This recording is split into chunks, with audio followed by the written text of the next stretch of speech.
يلقيك النبي باهي بأمرك الملك نازل، انت على الارض جاعل السماء السبعه مرفوع، وبكم يمسك السماء ان تقع على الارض الا باذنه. دخيلكم سادتي ربك من فرد شاءك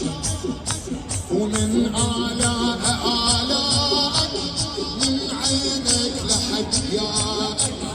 كل ألطاف موضوعه كل ألطاف موضوعه